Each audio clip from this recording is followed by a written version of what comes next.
Mambo vipi? This is Konde Boy Jeshi, the CEO of Konde Gang. Niko hapa kwa address hili jambo linalohusu mdogo wangu Chinga. Kwanza kabisa nikiri kwamba mdogo wangu alinitumia message na kuniomba kwamba anataka kutoka kwenye lebo akawa independent artist. Nami nilimjibu straight kwamba mdogo wangu, wish all the best. I got you back all the time as usual. Kachini na viongozi wa Konde Gang, video contacts, mfanolize, muone mnafanyaje.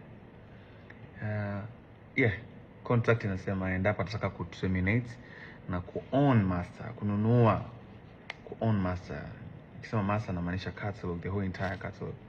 Nyimbo zote hata zile ambazo amezifanya mimi ili ziwe za kwake lifetime.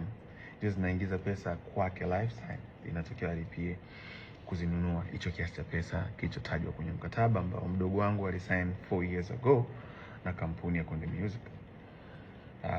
Hayo ndio ilikuwa ni mazungumzo na lakini sijui nini kimetokea kwake baadaye. Akaja kusema kwenye social media kwamba nimemdai kiasi cha bilioni 1. Nikiri kwamba sijamdai kiasi cha bilioni 1 na nisingependa pesa yangu tena ije kunichafua mwenyewe. I did my best. I wish him all the best. Nampenda sana, msupporteni sana. He's an independent artist from now on. Nikiwa naongea promoters, mkiwa na show mwiteni, fanye pata risk, aisaidie familia yake. Even though lengo tupate risk wote kama ilivyo mwanzo, as you know, ni biashara na tuko tukijitahidi kwa uwezo wetu kuwekeza ili kukuza career ya msanii ambayo itakuwa ni lifetime na kuchange maisha yake. So far tumshukuru Mungu kwa support yetu, tumeweza kufanikisha kuwaletea superstars kadhaa ikiwemo Chinga, kina Angela, Kili Chidi walikuwa kina Country Boy, na wao wote walivyoondoka hakuja kuwa na matatizo yote, na wote wana own masters zao na for good and for peace. Hamna mtu yote mwenye malalamiko ya kudaiwa. So that's how we live by lifting each other. Lakini pia speaking of BASATA, nilipata mwito na niliomba management yangu niwakilishe, nataka kujua issue ni nini, kwa sababu sikutegemea, na kwa sababu mazungumzo alizungumza naye na bwana Chinga, sikutegemea kama angeweza kufika BASATA, baada ya sanaa na usuluhisho. So niliomba management yangu niwakilishe, izungumze na viongozi wa BASATA kuona wanapataje mwafaka, lakini waliniambia so far nisingeweza kuyashare sasa hivi. Mimi sikuona haja ya kusuluhisha na mdogo wangu au msanii ambaye nimemtengeneza mimi mwenyewe. Sikuona hiyo haja ya kutengeneza kadhia, sikuona hiyo haja ya kutengeneza sintofahamu na nitaharuka.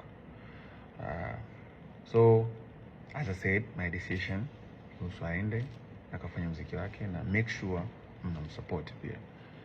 Na mwisho kama sikosei, speaking na kauli yake ya kusema kwamba nilikuwa nimemuita chumbani, nilikuwa sijui nimemwambia mtoe mama yake mzazi. It's sad, na sio kwamba sijui how it's tarnish image, na sio kwamba sijui kuna baadhi ya watu wanaweza wakaamini kwa ni kweli, lakini sina namna. Mtoto akiganyea mkono huwezi kukata, utafanyaje? First, nimemwachia Mungu. Second, nimemsamehe. Na mwisho namwombea. Mimi sihitaji msamaha wote kutoka kwake. Akiona kuna tija sawa, akiona kama kuna haja ya kuomba msamaha watu walosikia maneno hayo ni sawa, lakini pia anastahili kuomba msamaha zaidi ni Mwenyezi Mungu.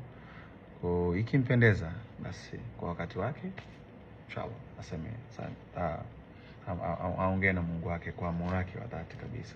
Naamini itamuongezea baraka zaidi na atafika mbali zaidi. Kwa upande wangu mimi sina shida kabisa, na yeye ni my brother na si ataendelea kuwa my brother. Konde Gang nyumbani kwake because Konde Gang made him. Kwa hiyo wish him all the best. So kwa kusema hayo, nashukuru sana kwa kuendelea kuisupport Konde Gang. Nashukuru sana kwa kuendelea kutunga mkono siku zote. Kuna superstars kibao wanakuja. And thank you so much for your time watching this. And Konde Gangs for everybody. This is Konde Boy. All love.